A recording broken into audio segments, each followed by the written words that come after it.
주님의 평강이 여러분과 함께하길 바랍니다.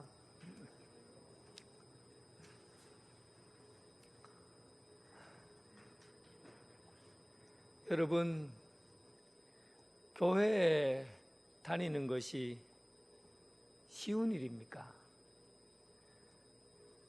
코로나 때문에 교회에 오는 게 힘들어서 쉽다, 어렵다고 말하는 것이 아니라 교회 다니는 것이 참 쉽지 않다는 생각을 하게 됩니다. 교회에 오랫동안 신앙생활한 사람도 있고 또 처음 교회에 나오신 새가족들도 있습니다. 그런데 목사인 저도 교회에서 참 신앙생활 하기가 쉽지 않겠다라는 생각을 하게 되는 것은, 교회는 그 구성원 자체가 참으로 다양한 사람들이 모이기 때문에 그렇습니다. 취미도 다르고 성격도 다르고 사회적 지위도 다르고 나이도 다르고 생김새도 다르고 뭐 하나 똑같은 게 없어요. 그런 다양한 사람들이 다양한 위치에서 다양한 형태의 직업을 가지고 다양한 성격을 가지고 교회라는 공동체를 형성하니까 그곳에서 바라는 것도 다 다양합니다. 어떤 사람은 이것을 해야 된다, 어떤 사람은 저것을 해야 된다, 이런 말 하면 안 된다, 저런 말 하면 안 된다, 이것은 좋다, 저것은 싫다. 다양한 욕구들과 다양한 이야기들이 공동체 안에서 주어지다 보니까 교회가 항상 시끄러워요. 사람들 가운데 갈등을 일으키고 분쟁을 일으키고, 그래서 세상 사람들이 보기에는 교회가 시끄러워요. 그리고 손가락질 당해요. 이러니까 교회에서 믿음 생활을 한다는 게 쉬운 일이 아니에요. 여러분, 그럼에도 불구하고 교회가 있어야 됩니까? 그럼에도 불구하고 교회는 있어야 되고 없어야 되는 그런 선택사항이 아니라 교회는 반드시 있어야 하는 곳입니다. 교회는 있어도 되고 없어도 되는 곳이 아니에요. 반드시 있어야 되는 곳이에요. 왜냐하면 교회는 예수님이 머리이시기 때문에 그래요. 예수님이 교회를 통해서 지시하시고 또 교회를 통해서 예수님의 하나됨을 경험하고 예수님의 생생한 모습을 교회를 통해서 알아가는 거예요. 그러니까 우리가 예수님을 본받아 살려고 하면 교회에서 믿음 생활을 하지 않으면 그 생활이 불가능한 겁니다. 그래서 교회는 반드시 필요한 것이고, 또 교회는 있어도 되고 없어도 되는 그런 곳이 아니라는 사실이에요.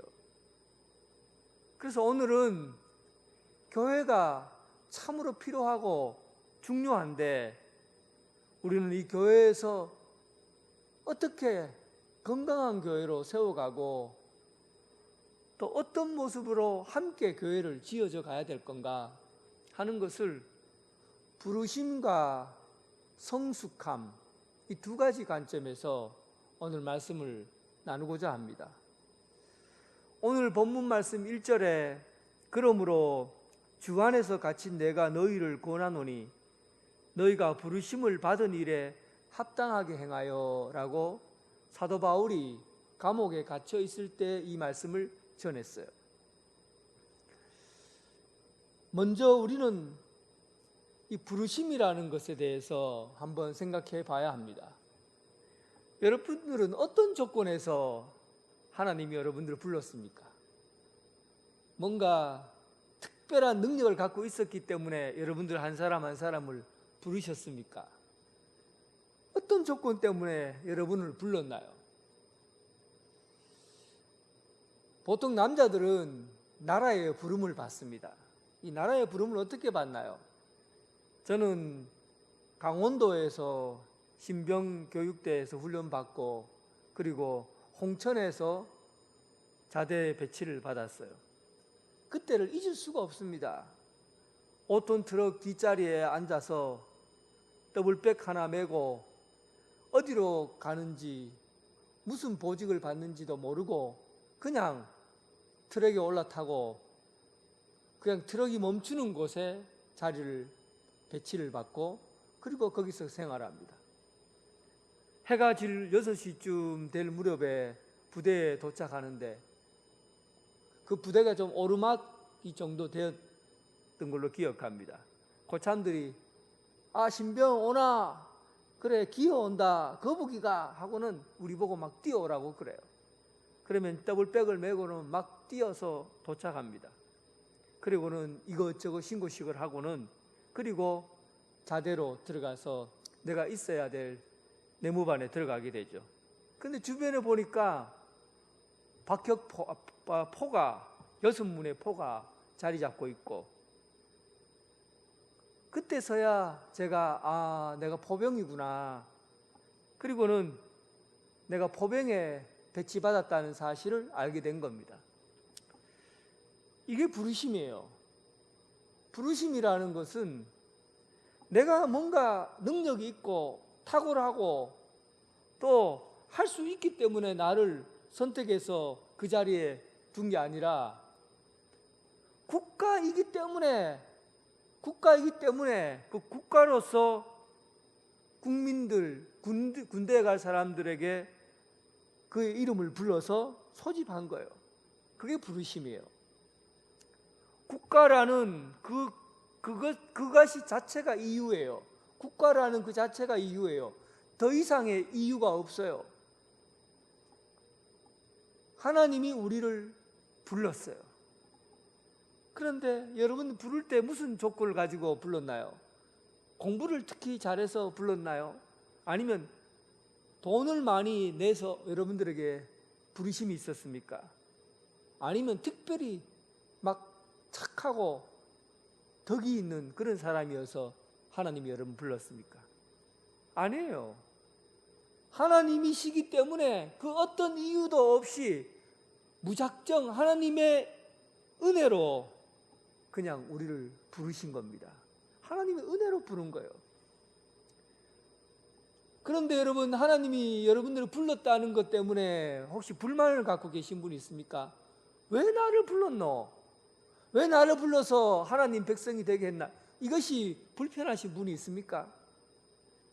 하나님의 부르심을 경험하게 되면요, 왜 나를 불렀는가 의문점이 생기는 것이 아니라 왜 나를 불렀나, 내 나를 선택해서 이렇게 고생시키나 이런 마음이 드는 게 아니라 하나님의 부르심을 경험하면 어떻게 나 같은 나 같은 죄인을 불렀나, 이 벌레 같은 이 사람을 어떻게 하나님이 나를 불렀나 하고 감격하고 감동하게 됩니다.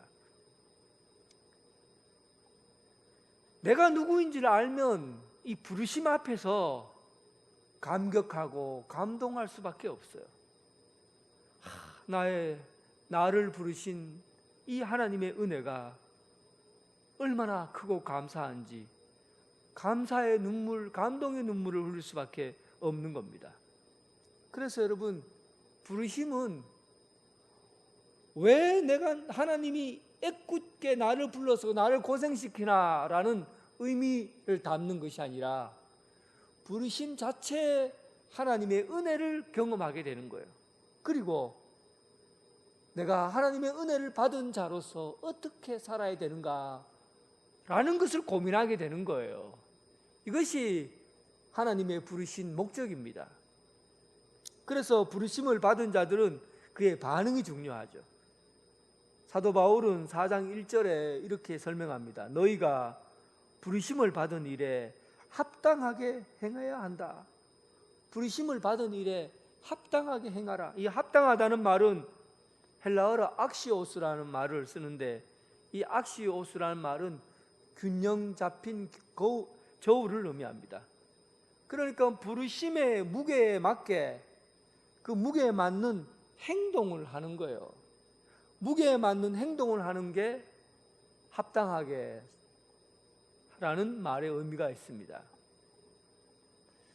유대인들은 기원전 6세기에 벌써 나라를 잃었고 1948년 그들이 독립할 때까지 거의 2500년 동안 유럽 곳곳을 떠돌아다니며 나그네 같은 생활을 해왔어요. 나라를 잃어버렸어요. 2500년. 그런데 세계에 흩어져서 살아가는 이 이스라엘은 나라가 지금도 생생히 살아있는 그런 나라로 존재합니다. 어떻게 그들은 2500년 동안 흩어져 살던 민족이 지금의 나라를 이룰 수가 있었을까요? 그들은 하나님의 말씀인 토라를 읽고 안식일과 절기를 준수했습니다. 수천 년 나라 없이 살았지만 유대인들은 하나님의 말씀, 토라, 율법, 안식일, 절기 이것을 지켰기 때문에 그들은 나라를 잃어버리지 않고 살아온 거예요. 유대인들은 지금도 3400년 전에 지켰던 장막절, 초막절이라고 하는 이 장막절을 지킵니다. 지금도 텐트를 야외 마당이나 옥상에 텐트를 쳐놓고 장막절이 되면 일주일 동안 거기서 잠자면서 생활을 해요. 그 장막 안에 들어가는 4가지 식물이 있는데 그 장막 안에 4가지 식물을 갖고 들어가는데 첫 번째가 룰라브라는 대추야자나무, 두 번째는 하다사라라는 도금양나무, 그 푸르른 떨기나무예요. 그리고 세 번째가 아라바라는 버드나무를 들고 가고, 네 번째 에트록이라는 레몬 과일을, 아주 달고 맛있는 레몬 과일을 들고 들어갑니다. 그런데 이 사람들이 이 4가지 룰라브, 하다사, 아라바, 에트록을 들고 가는 이유가 있어요. 그 나무, 그 열매 하나하나 자기들의 신앙 상태를 설명해 주고 있어요. 하나님의 집에 들어가는데 4가지 사람의 유형과 태도를 지닌다는 겁니다. 그러니까 룰라브, 대추나무는 맛은 있고 향기가 없는 게 바로 대추나무예요. 맛은 있고 향기가 없어요. 그러니까 이런 사람은 오랫동안 경전을 연구하고 지식을 갖추었지만 맛은 있어요. 오랫동안 말씀을 배우고 지식을 갖추었지만 말만 할 뿐 행동하지 않는 사람이에요. 이런 사람은 대추나무 열매와 같은 사람이라고 보는 겁니다. 교회에 오랫동안 말씀으로 지식을 쌓고 신앙의 양육은 받았지만 그런데 말씀을 듣고 행동하지 않아요. 실천하지 않아요. 이런 사람은 대추나무 야자와 같은 사람이다. 두 번째 열매는 하다사라는 열매, 떨기나무. 향기는 있는데 맛이 없는 식물이에요. 떨기나무는 향기는 좋아요. 그런데 못 먹어요. 맛이 없어요. 그러니까 천성적으로 타고난 성품을 갖고 있는 사람이 참 착해요. 사람이 참 성실해요. 법 없이로 사는 사람이에요. 그런데 사람은 착한데 말씀을 먹지 않아요. 사람은 착한데 하나님의 말씀을 먹고 성장하고 지식을 쌓지 않아요. 이런 사람들은 지속적으로 신앙을 유지해가는 게 어렵습니다. 성격은 좋아요. 다 누구나 저 사람들은 저 사람 법 없이 사는 사람이다라고 해요. 그런데 말씀을 안 먹는 그런 신앙은 지속성을 지니지 못하다는 거예요. 오랫동안 믿음 생활을 못해요. 세 번째, 버드나무와 같은 사람, 아라바. 이 버드나무는 맛도 없고 향기도 없는, 못 먹고 향기도 없는 이런 나무가 버드나무예요. 그러니까 이 사람들은 하나님의 말씀을 먹으려도 하지 않고 그냥 닥치는 대로 자기 멋대로 사는 사람이에요. 하나님의 뜻대로 살려고 생각하지도 않고 어떤 일을 해야지 하나님의 말씀대로 사는 최선의 일인가 고민하지도 않아요. 그냥 주변에서 일어나는 일 되는 대로 이랬다 저랬다 마음을 못 잡는 사람, 이런 사람들은 버드나무와 같은 사람이에요. 하나님의 말씀이 없으니까 지 마음대로 사는 거죠. 네 번째, 에트록, 레몬과 같은 사람. 레몬은 향기도 좋고 맛도 좋은 사람이에요. 그러니까 하나님의 말씀을 쌓고 양육받고 그리고 그 말씀대로 살고 행동하는 것이, 이런 사람은 향기가 나고 맛있는 그런 좋은 향기도 있고 좋은 맛도 있어요. 오늘 성경에서 말하는 부르심에 합당한 사람이라는 것은 바로 에트록과 같은 사람을 의미합니다.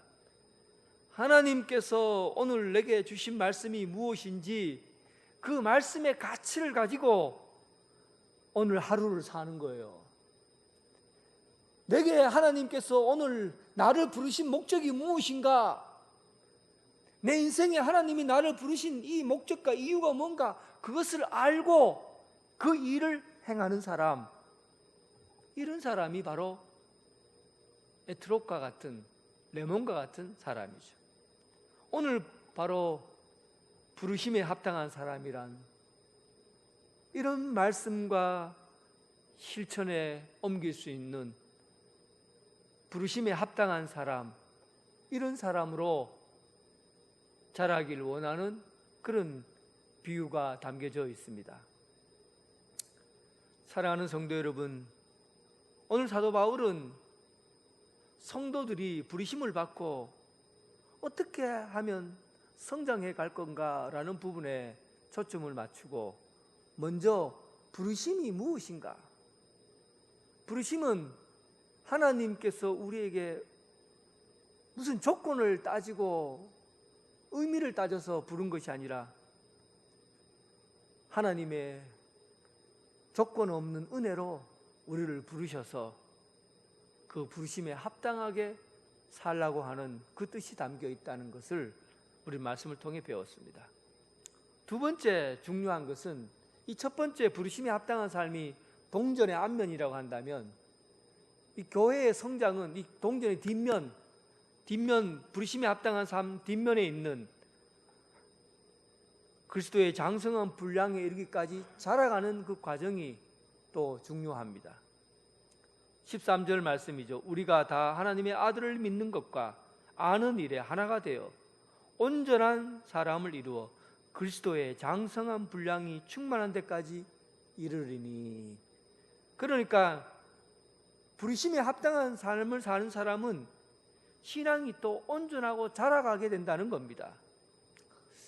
여러분, 누가복음 2장 40절에 예수님의 어린 시절 얘기가 딱 한 줄로 표현되어 있어요. 예수님에 대한 이야기가 뭐 야사로 전해지는 이야기들은 있지만, 이 사복음서 누가복음에는 딱 한 줄로 표현되어 있습니다. 아기가 2장 40절에 아기가 자라며 강하여지고 지혜가 충만하며 하나님의 은혜가 그 위에 있더라, 이렇게 표현되어 있어요. 그 예수님께서 육체가 자랐고 정신, 지혜가 자랐고 영적으로 하나님의 은총 속에서 성장했다가 기록되어 있습니다. 여러분, 예수님도 이 땅에 오셨을 때 육체와 정신과 영적인 삶이 성숙하게 되었다, 자랐다고 기록되어 있어요. 예수님조차도 이 땅에 있는 동안에는 자라갔다고 되어 있습니다.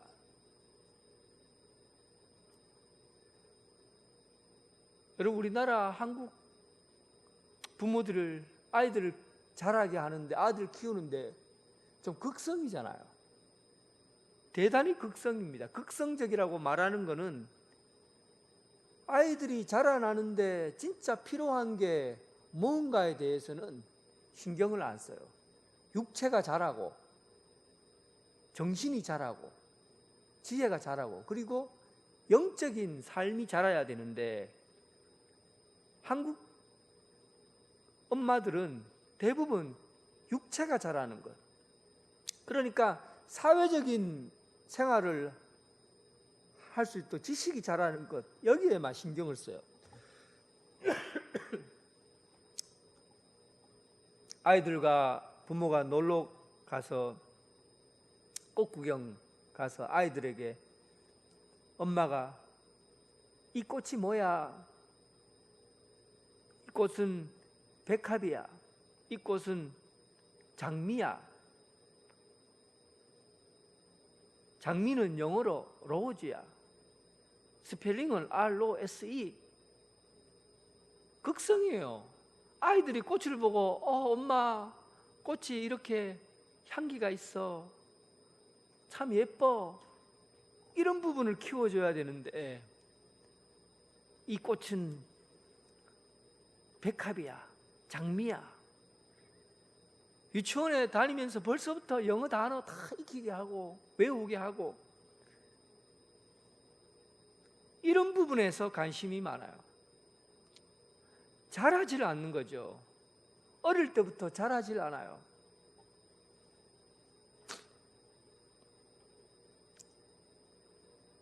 그럼 찬송가 나의 사랑하는 책 비록 헤어졌으나 어머님의 무릎 위에 앉아서 재미있게 듣던 말 그때 일을 지금도 잊지 않고 기억합니다. 귀하고 귀하다 어머님이 재미있게 들려주시던. 여러분, 어머님의 무릎 위에 앉아서 어머님이 들려주시던 재미있게 듣던 성경 말씀, 영적인 훈련이에요. 어릴 때 여러분 아이들이 텔레비전이나 인터넷 이런 것에 푹 빠져서 잠잘 때 그냥 푹 자잖아요. 방에 들어가서 아이들을 무릎 위에 앉혀놓고 예수님 말씀 읽어주고 성경 말씀 읽어주고 그렇게 아이들을 재워야 해요. 예수님도 어릴 때 정신적으로 육체적으로도 자랐지만 영적으로 자라났어요. 우리 인생의 여러분 성장은 육체적으로 자라는 것에만 초점 맞춰지는 것이 아니라 정신적으로 영적인 것에 초점이 맞춰져야 된다는 사실입니다. 자라나는 것이 얼마나 중요합니까? 영적으로 성숙해 가는 것이 얼마나 중요합니까? 요즘 한국교회 시스템을 보면 양적 성장에 무조건 초점이 맞춰져 있어요. 그러니까 예수 그리스도를 믿게 하는데 초점을 맞추다 보니까 교회가 그냥 예수 안 믿는 사람이 예수 믿게 된 것에 대해만 놀라운 경험을 갖고 있고, 그리고 예수님을 믿고 성장해 가는 데에 대해서는 관심이 없어요.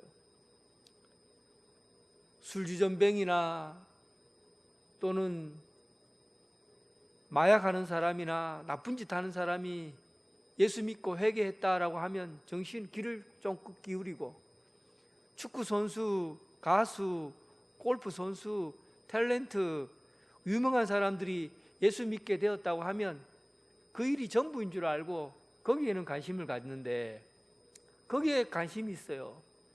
예수 믿고 구원받은 것에 대해서는 관심이 많아요. 관심을 가지지 않으라는 얘기는 아니에요. 그런데 거기에만 너무 집중되어 있어요. 교인들을 많이 불러오고 성장시키는 데만 집중되어 있다 보니까 성숙해가고 자라가는데 교회가 역할을 하지 못한다는 사실이에요.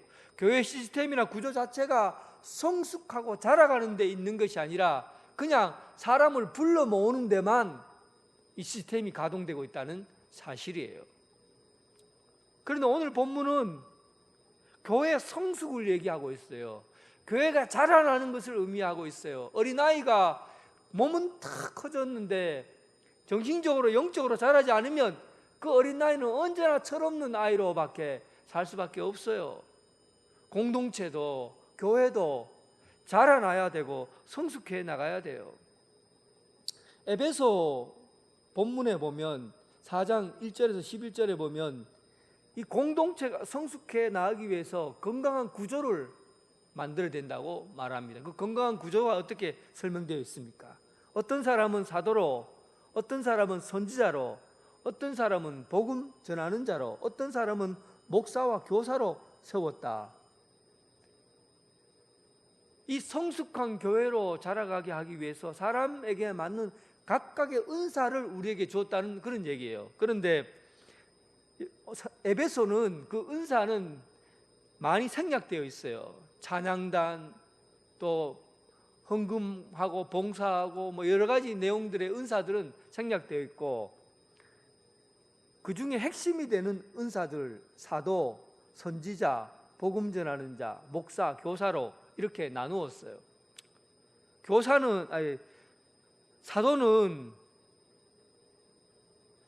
사도는 예수 그리스도를 따라다니면서 그 복음의 진리를 배웠던 사람이 사도예요.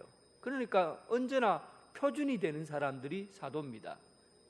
선지자는 세계를 흩어져 다니면서 하나님의 말씀을 해석하고 전하는 사람, 선지자예요. 근데 요즘은 선지자가 성경이 정경화되면서 선지자는 하나님의 말씀 해석하는 부분에서 선지자는 그때 당시에는 필요했지만 지금은 필요하지 않습니다. 그리고 목사는 현재 있는 그 자리에서 하나님의 말씀을 해석하고 가르치고 양육하는 그런 위치에 있고, 교사는 하나님의 말씀을 가르치는 자예요. 공통된 게 뭡니까? 복음 전하는 것은 말씀을 전하는 자들이에요. 공통된 게 뭐예요? 하나님의 말씀이죠.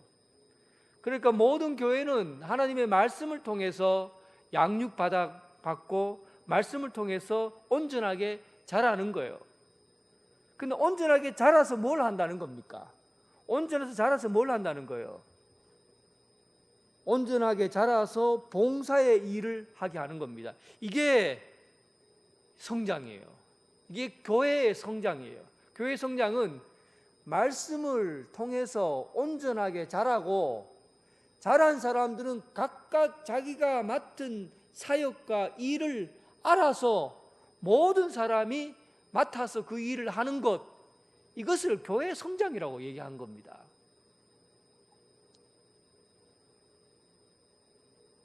여러분, 세계 사업을 경제적인 논리로 파레토의 법칙이라고 아시죠?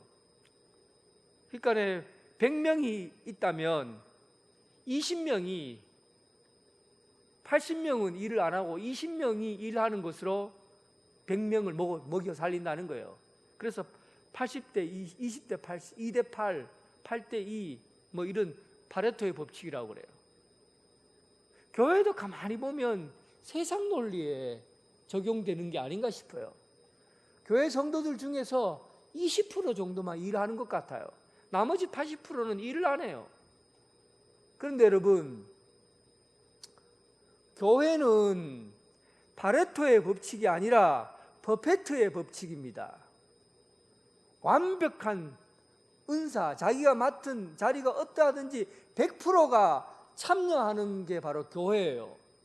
교회는 다른 세상의 경제적인 논리, 다른 논리를 가지고 있는 게 교회예요. 회사가 아니에요. 회사는 20%만 가지고도 먹여 살릴 수 있어요. 그런데 여러분, 교회는 그리스도의 몸이고 모든 사람이 다 지체예요. 아주 작고 보잘것없고 하찮은 그런 은사가 있다고 해도, 그 은사를 맡았다고 해도 모든 사람이 다 움직여야 되는 것이 바로 교회입니다. 퍼펙트해야 되는 거예요. 100% 자기가 맡은 사역에 그 일을 감당해야 교회가 성숙하고 성장해 간다는 겁니다. 참 우리는 재직기 하게 되면 저는 참 힘들어요. 재직회 할 때 재직들 중에서 한 20%만 와서 참석하고 나머지는 재직회 참석도 안 해요. 내가 원래 무슨 일을 맡았는지, 어떤 사역을 맡았는지 관심도 없어요. 1년 지나면 주보에다가 글 하나 딱 사역자 해서 그냥 넘기면 그냥 그걸로 끝이에요. 1년 내내 봉사하고 사역하는 일이 없어요. 그러니 여러분, 교회가 자라거나 성장하지 않는 겁니다. 우리 교회가 성장하려면 모든 사람이 각자 맡은 자리에서 자기 일을 해야 됩니다. 하나님의 말씀으로 양육받고, 그리고 자기가 맡은 자리에서 그 자리가 어떤 자리든지 자기 맡은 일을 할 때 교회가 내적으로 성장하는 것이죠. 뿐만 아니라 구조적으로도 이제는 바뀌어야 됩니다. 옛날 학교는 교도소 형태로 지어졌어요. 제가 한번 말씀드리죠. 학교는 닭장처럼 만들어져 있고 아이들은 운동장에서 교장 선생님의 훈시를 듣는 그런 구조로 되어 있어요. 그러니까 아이들이 공장에서 찍어낸 듯한 아이들로 다 만들어냈어요. 똑같은 식판, 똑같은 교복, 똑같은 머리 형태. 그러니까 아이들이 그냥 똑같이 찍어낸 제품으로 만들었어요. 이것이 과거의 학교의 모습이에요. 그런데 성숙한 학교는 다양성을 가지고 창의적인 상상력을 발휘할 수 있는 공간으로 만들어집니다. 오늘 학교들은 참으로 스포츠, 그다음에 운동할 수 있는 공간들도 많이 늘어나고 연구소, 연구실 같은 것도 놀이 이런 것들을 다양하게 해서 학교 건물을 만들어요. 교회도 마찬가지예요. 교회도 성숙해져 가는 공간으로 교회를 지어야 합니다. 그런 시스템이 들어갈 수 있어야 돼요. 예배당뿐만 아니라 하나님의 은사를 마음껏 발휘할 수 있는 그런 공간들로 만들어져야 교회가 외적으로 건축이 이루어지고 성숙해 가는 겁니다. 오늘 우리 교회 원래 목표는 함께 지어져 가는 교회예요. 함께 지어져 가는 교회. 하나님의 부르심을 받은 대로 합당하게 행하고 말씀으로 양육받고 내가 맡은 바 사역, 봉사의 자리에서 자기 일을 하는 것, 내적인 성숙이죠. 그리고 외적인 성장은 교회를 은사에 맞게 배치하고 일할 수 있는 공간으로 확장해서 만들어가는 겁니다. 올 2021년 이 새해는 성숙한 교회로, 건강한 교회로 지어져 가기를 주님의 이름으로 축원합니다. 하나님 아버지 감사합니다. 2021년 신춘년 새해가 밝았습니다. 첫 예배를 주님 앞에 드리면서 원래 우리가 함께 지어져 가야 될 교회로 먼저 내적으로 합당한, 부르심에 합당한 믿음을 키워가게 하시고 또 외적으로는 하나님의 은사에 맞게, 하나님 주신 은사에 맞게 창의적이고 상상력을 가지고 일을 할 수 있는 그런 공간을 허락해 주셔서 외적인 공간도 이루어낼 수 있는 그런 교회로 세워지게 하여 주옵소서. 함께 교회를 세워가고 건강한 교회로 또 하나님의 일들을 잘 감당하는 그런 교회로, 주님의 몸된 교회로 세워지게 하여 주옵소서. 예수님 이름으로 기도드립니다. 아멘.